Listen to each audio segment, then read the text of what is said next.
बिस्मिल्लाहिर्रहमानिर्रहीम। अस्सलाम वालेकुम। क्यूस्ट न्यूज़ के साथ मैं हुसैन हुसैन। चलते हैं खबरों की जानिब। Gilgit Baltistan election, Peoples Party 9 नशिस्तें जीत कर सबसे आगे, नून लीग के 3 सीटों पर कामयाब। गिलगित बल्तिस्तान इलेक्शन में पीपल्स पार्टी ने मैदान मार लिया। 24 में से 19 नशिस्तों की सरकारी नताइज में पीपी 9 पर कामयाब हो गई। गिलगित बल्तिस्तान की कानून साज असम्बली के इलेक्शन में पीपल्स पार्टी सबसे बड़ी जमात बनकर सामने आई है। मजमूई तौर पर 24 में से 19 नशिस्तों के नताइज का ऐलान कर दिया गया है, जिसमें पीपी ने 9 नशिस्तों पर मैदान मार लिया है। नताइज के मुताबिक वफाक में हुक्मरान जमात मुस्लिम लीग नून को 3 नशिस्तों पर कामयाबी मिली है। 6 नशिस्तों पर आज़ाद जबकि 1 पर MWM का उम्मीदवार कामयाब हुआ है।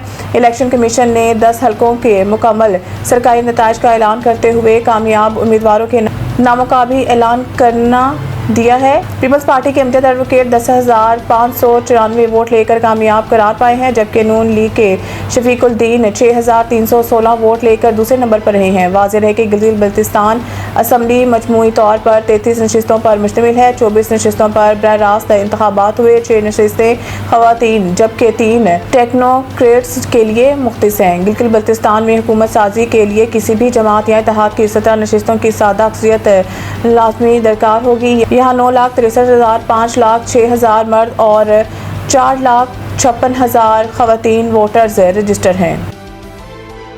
इसराइल ने ईरान पर हमला किया तो अमेरिका हिस्सा नहीं लेगा, ट्रंप का याहू को वाज़िया पैगाम। गैर मुल्की मीडिया रिपोर्ट के मुताबिक ईरान की जानिब से इसराइल पर मिसाइल हमलों के बाद अमरीकी सदर और इसराइली वज़ीर आज़म नेतन्याहू के दरमियान टेलीफोनिक राब्ता हुआ है, जिसमें खित्ते की ताज़ा सूरत हाल और मुमकिन रद्द अमल पर तबादला ख्याल किया गया है। इसराइल ज़राए का कहना है कि नेतन्याहू ने ईरान के खिलाफ मुमकिन जवाबी कार्रवाई के हवाले से अपने मौक़िफ़ से अमरीकी सदर को आगाह किया। ताहम ट्रंप ने वाज़ेह कर दिया है कि अगर इसराइल ईरान को निशाना बनाने का फैसला करता है तो अमेरिका इस ऑपरेशन का हिस्सा नहीं बनेगा।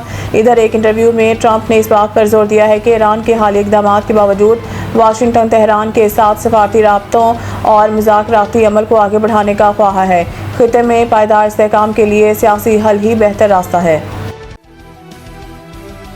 कौमी इक़्तिसादी कौंसिल का आज होने वाला इजलास मुलतवी, मुमकिन वजह भी सामने आ गई है। वज़ीर आज़म की ज़ेर सदारत कौमी इक़्तिसादी कौंसिल का आज होने वाला इजलास मुलतवी कर दिया गया।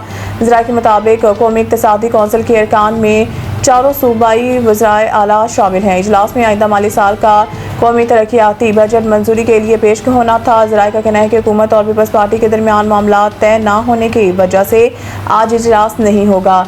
ज़राए का बताना है कि कौमी इक़्तिसादी कौंसिल का इजलास वज़ीर आज़म हाउस के शेड्यूल में शामिल नहीं है। कौमी इक़्तिसादी कौंसिल का इजलास अब कल बरोज़ मंगल होने का इम्कान है। ख्याल रहे कि सालाना बजट बराए साल 2026-27 जून की 10 तारीख को पेश किए जाने का इम्कान है। माली साल 2026-27 के दौरान इनडायरेक्ट टैक्सों पर इन्हिसार मज़ीद बढ़ने का इम्कान। इस्लामाबाद 1 जुलाई से शुरू होने वाले आइंदा माली साल 2026-27 के दौरान इनडायरेक्ट टैक्सों पर इन्हिसार मज़ीद बढ़ने का इम्कान है।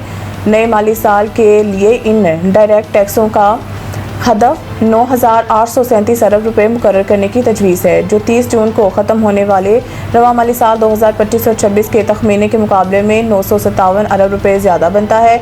सरकारी दस्तावेज़ के मुताबिक आइंदा माली साल के लिए इनडायरेक्ट टैक्सों में रवा माली साल के तखमीने के मुकाबले में 957 अरब रुपये इजाफे का इम्कान है, जिसके बाद नए माली साल के लिए इनडायरेक्ट टैक्सों का हदफ 9,837 अरब रुपये रखने की तजवीज़ दी गई है। मज़ीद न्यूज़ अपडेट के लिए देखते रहें क्यूस्ट न्यूज़। सईद इंटरनेशनल हस्पताल, मियारी इलाज, जदीद सहूलियात और बेहतरीन निगहदाश्त सब एक ही जगह।